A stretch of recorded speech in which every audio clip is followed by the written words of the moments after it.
Hello friends, welcome back to my channel. So friends, आज के इस वीडियो में हम यूपी टेट ईवीएस 2013 का पीवाईक्यू डिस्कस करेंगे। इसमें हम टॉप 10 क्वेश्चन डिस्कस करेंगे, तो आप एंड तक जरूर देखिएगा। समुद्री शैवाल किसका महत्वपूर्ण स्रोत है? Chlorine, bromine, iodine, sodium. Comment करके बताइए आंसर।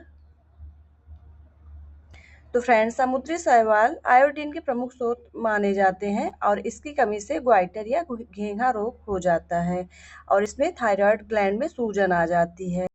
तो इसका राइट आंसर होगा आयोडीन। नेक्स्ट क्वेश्चन, जी का ईंधन के रूप में किसमें इस्तेमाल होता है? वाहनों में, उद्योगों में, खाना बनाने में, वाहनों एवं उद्योगों में। कमेंट करके बताइए आंसर। राइट आंसर होगा ऑप्शन डी। नेक्स्ट क्वेश्चन, पर्यावरण जागरूकता को किसके द्वारा सृजन किया जा सकता है? व्याख्यान, क्षेत्रीय भ्रमण, समूह वार्तालाप, अध्ययन। कमेंट करके बताइए आंसर। तो फ्रेंड्स, जो छोटे बच्चे होते हैं उनके लिए किताबें इतना इम्पोर्टेंट नहीं होती, किताबों से वो चीज़ें नहीं सीख पाते। तो पर्यावरण के इम्पोर्टेंस को समझाने के लिए उन्हें फील्ड ट्रिप पे ले जाना चाहिए ताकि वो खुद से एक्सपीरियंस करें।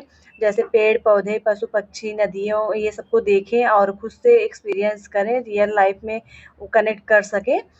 तो इसका राइट आंसर होगा फील्ड ट्रिप। नेक्स्ट क्वेश्चन, पृथ्वी पर पहुंचने से पहले ओजोन परत किन किरणों को अवशोषित करती है?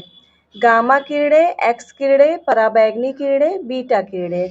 तो गाइस, जो सूर्य से आने वाली हानिकारक किरणें होती हैं उनको ओजोन परत द्वारा अवशोषित कर लिया जाता है, जिससे ये पृथ्वी तक नहीं पहुंच पाती हैं। और ओजोन परत की जो सांद्रता होती है उसे डॉप्सन में मापा जाता है, तो इसकी इकाई डॉप्सन होती है। तो इसका राइट आंसर होगा पराबैंगनी किरणें। पर्यावरण की परिभाषा क्या है? अबायोटिक एवं बायोटिक घटक, समुद्र तल के नीचे पृथ्वी, वस्तुएं, चीजें जो हमें घेरती हैं, उपरोक्त में से कोई नहीं। तो इसका आंसर कमेंट करके बताइए। तो गाइज, अबायोटिक का मतलब होता है नॉन लिविंग थिंग्स, मतलब जैसे नदी, पर्वत, पहाड़, ये सब हो गया। और बायोटिक घटक का मतलब होता है लिविंग थिंग्स, जैसे पशु पक्षी, एनिमल्स, कोई भी हो गया ये सब। तो ये हमारा बायोटिक कंपोनेंट्स होता है। तो इसका राइट आंसर होगा अबायोटिक एवं बायोटिक घटक। नेक्स्ट क्वेश्चन, निम्नलिखित अंतर्राष्ट्रीय संस्थाओं में कौन सी संस्था वन्य जीव संरक्षण के प्रति समर्पित है? UNFPA, UNDP, UNESCO, WHO। Comment करके आंसर बताइए। तो गाइज, ये यूपी टेट 2013 ईवीएस में पूछा गया क्वेश्चन है, प्राइमरी का है। और इसमें जो है एक भी ऑप्शन सही नहीं दिए गए हैं और इसका सही आंसर होगा IUCN। वन्य जीव के संरक्षण के लिए IUCN की स्थापना की गई है और IUCN का फुल फॉर्म होता है international union for conservation of nature. इसको याद रखिएगा, एग्जाम में पूछा जाता है। नेक्स्ट क्वेश्चन, कृत्रिम वर्षा के लिए मेघबीजन के लिए प्रयुक्त रसायन है? Silver nitrate, potassium bromide, silver iodide, potassium nitrate. Comment करके बताइए आंसर। तो गाइज, इसका राइट आंसर होगा सिल्वर आयोडाइड। सिल्वर आयोडाइड का प्रयोग कृत्रिम वर्षा कराने के लिए मेघबीज के रूप में प्रयोग किया जाता है।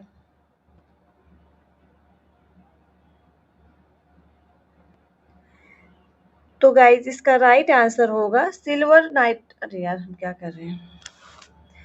तो फ्रेंड्स, इसका राइट आंसर होगा सिल्वर आयोडाइड। सिल्वर आयोडाइड का प्रयोग क्लाउड सीडिंग के लिए किया जाता है।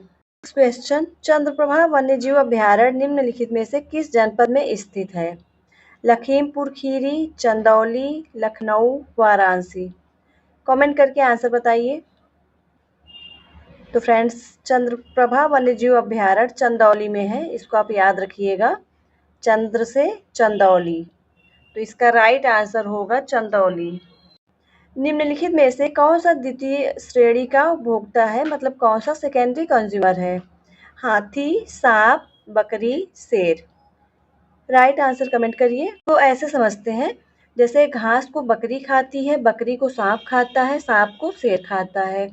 तो यहाँ पे बकरी जो है प्राइमरी कंज्यूमर है क्योंकि ये घास खाती है, और स्नेक जो है वो सेकेंडरी कंज्यूमर है क्योंकि ये बकरी को खाता है, मतलब मांस खाता है। और जो लायन होता है वो टर्शियरी कंज्यूमर है क्योंकि ये सांप को खाता है। नेक्स्ट क्वेश्चन, झूम खेती कहाँ होती है? केरल, बिहार, मेघालय, तमिलनाडु। ये क्वेश्चन बहुत इंपॉर्टेंट है, बार बार रिपीट होता है, इसका आंसर दीजिए आप। तो गाइस, झूम खेती जो होती है ये एक प्रकार की स्थानांतरित कृषि है और ये पूर्वी उत्तर राज्य में होते हैं, मतलब पूर्वोत्तर भारत में होते हैं, जैसे मेघालय, नागालैंड, मणिपुर और मिजोरम में देखने को मिलते हैं। और इसमें क्या होता है कि इसमें किसान पहले जो पेड़ पौधे होते हैं उनको काट के उसे साफ़ कर देता है, उस ज़मीन को साफ़ कर देता है और फिर वहाँ पे फसल उगाते हैं। और फिर कुछ साल बाद जब उर्वरकता कम हो जाती है तो वह जगह छोड़ के दूसरी जगह चले जाते हैं। सीधा सीधा समझो, मतलब एक जगह खेती करो, मिट्टी की उर्वरकता कम हो जाए तो दूसरी जगह खेती करो। आपने कितना स्कोर किया कमेंट करके बताइए। और ईवीएस में 30 में 30 स्कोर करना है तो चैनल को अभी सब्सक्राइब करें। मिलते हैं नए PYQ के साथ। Till then bye.